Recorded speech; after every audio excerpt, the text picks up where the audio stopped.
यतिखेर हामी लोखडामा छौँ।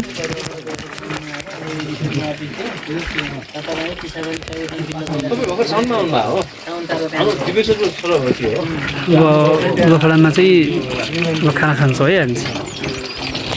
अब भर्खर खाना खाइयो। अब खाना खाएर लोखडाबाट माथि खप्तरको लागि हिँड्दैछौँ है। अब चाहिँ हात चाहिँ मिची मिची है, खाना खाइसकेपछि मिची मिची हात धुनुपर्छ। अब यो जङ्गल पार गर्नुपर्छ।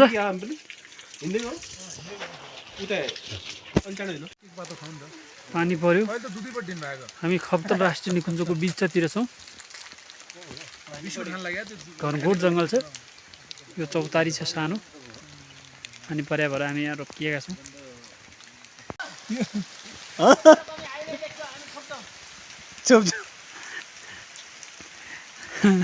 पानी परेर बिजोग छ केटाहरूको। सुरुवाल चाहिँ त्यो अजीब छ के त्यो। Oh my God. भुषाल सरलाई कस्तो लागिरहेछ पानीमा भिज्दै? गाह्रो भएको छ?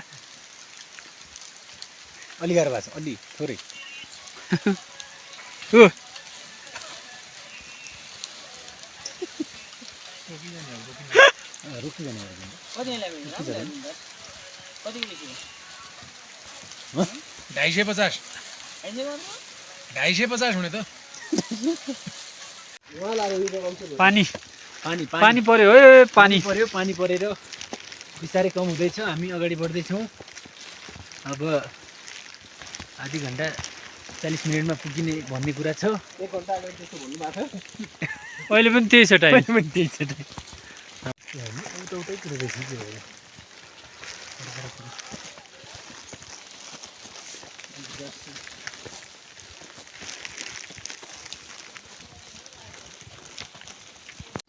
घोडा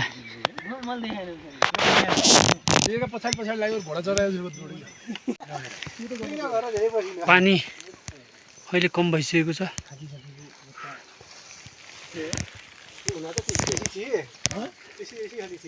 हो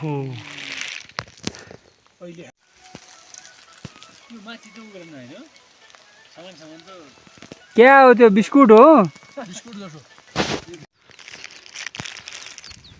खप्तर राष्ट्रिय निकुञ्ज पार गरिसकेर हामी यो पहिलो पाटनमा पुगेका छौँ। हेर्नुहोस् त, यहाँ सुरुमा हामीले एउटा देखेको यो घर, यो जमानामा बनाएको घर रहेछ। त्यहाँ सिमेन्ट लगाएर बनाएको छ। हेर्नुहोस्, यस्तो टाढोबाट हामी हिँड्नै सकिरहेको छैनौँ। त्यो जमानामा कसरी सिमेन्ट ल्याएर यहाँ लगाएको होला।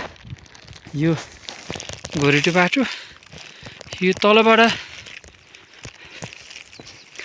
यो यहीँसम्म खप्तरसम्मै गोरेटो बाटो छ। बाटो राम्रो छ हिँड्नुको लागि चाहिँ। उकालो भए पनि एकदम राम्रो छ। अनि त्यसपछि यो ठाउँमा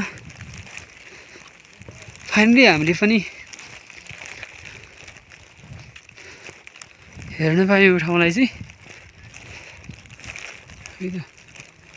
यो पाटन हेर्नुहोस् त। ओहो, कस्तो राम्रो छ यो। के को लागि बनाएको रहेछ थाहा भएन। यो चाहिँ यहाँनिर चाहिँ मन्दिर छ।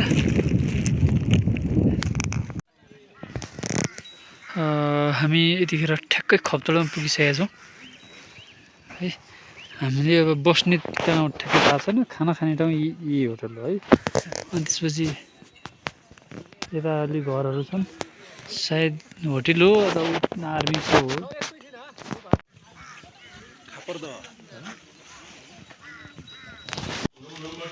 यो चाहिँ हामी बसेको होटल।